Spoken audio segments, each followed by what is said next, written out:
ازيكم ملكات، عاملين ايه؟ انا النهارده جايه لكم بفيديو جديد، وفيديو النهارده عن طريقه الدراسه بالطريقه اليابانيه. وانا عملت استطلاع راي في القناه، واغلبكم اختار طريقه الدراسه بالطريقه اليابانيه، فقلت طبعا ان انا لازم انزل الفيديو ده. وانا النهارده جايبه لكم 5 طرق مهمه جدا في المذاكره. فعايزه بقى قبل ما ابدا الفيديو ان انتوا تعملوا لايك وتشتركوا في القناه وتفعلوا زر الجرس عشان يوصل لكم كل جديد. وطبعا اعملوا لايكات كتيرة علشان الفيديو يوصل لأكبر عدد من الملكات وكلكم تستفادوا. ويلا بينا نبدأ الفيديو. وأول طريقة معانا وهي طريقة كايزن، الدقيقة الواحدة. الدماغ بيخاف من المهام الكبيرة. مثلا انتي بتقولي لنفسك انا هذاكر 4 ساعات، فدماغك بيبدأ يفرز هرمونات التوتر وبيخليك ان انتي كل شوية تقعدي تأجلي.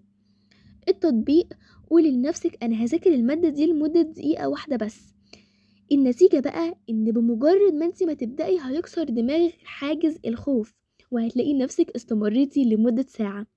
السر طبعا في البدايات التافهة اللي دماغك مش هيقدر ان هو يرفضها. تاني بقى طريقة معانا يا ملكاتي، التكرار المتباعد. علماء اليابان اكتشفوا ان المخ بيمسح المعلومات اللي احنا مش بنستخدمها بسرعة. التطبيق ان انتي ما تذاكريش الدرس مرة واحدة بعد كده تسيبيه، لا ذاكري النهاردة بعد كده راجعيه لمدة 5 دقايق، بعد يومين، بعد كده اسبوع، بعد كده شهر.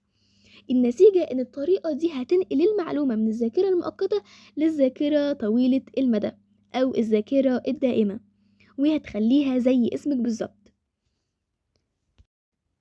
وتالت طريقة معانا وهي المعلم الصغير. أثبتت الدراسات إن إحنا بنحفظ 90% من اللي إحنا بنعلمه لغيرنا، و10% بس من اللي إحنا بنقرأه. التطبيق، بعد ما تذاكري درس تخيلي إن انتي المدرسة وإن قدامك طلاب وإن انتي بتشرحي لهم المعلومة بأسلوبك وبصوت عالي. النتيجة لو انتي عرفتي إنك تشرحي المعلومة دي ببساطة فانتي كده فهمتي المعلومة وفهمتي الدرس.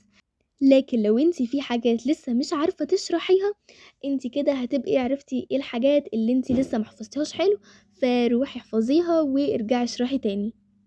وقبل ما ادخل بقى على رابع طريقة، ما تنسوش تشتركوا في القناة وتعملوا لايك وكمان تكتبوا كومنت. ما تقولوش بعد الفيديو لانكم بعد الفيديو هتنسوا.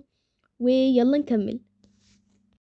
رابع نظام معايا وهو المدخلات والمخرجات، اللي هو input and output. الطالب العادي بيركز على ان هو كل شوية يقعد يقرأ الكتاب 10 مرات، اما في الطالب الياباني بيركز على انه كل شوية يقعد يحل اسئلة. التطبيق، خلي 30% من وقتك للقراءة و70% لحل التدريبات او اختبار نفسك. النتيجة الدماغ هيتعلم ازاي يستخرج المعلومة وقت الامتحان ومش بس ان هو يخزنها. خامس طريقة وهي آخر طريقة معانا وهي وضعية المحارب أو بيئة المذاكرة.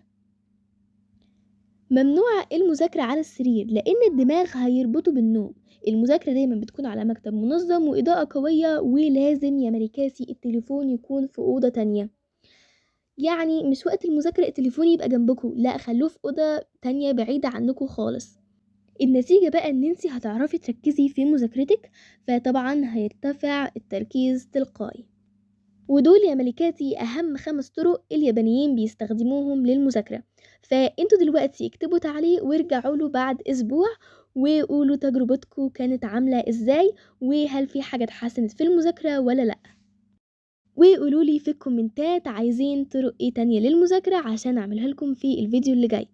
وطبعا ما تنسوش تعملوا لايك وتشتركوا في القناة وتفعلوا زر الجرس عشان يوصل لكم كل جديد. ويلا يا ملكاتي، سلام، اشوفكم في الفيديو اللي جاي.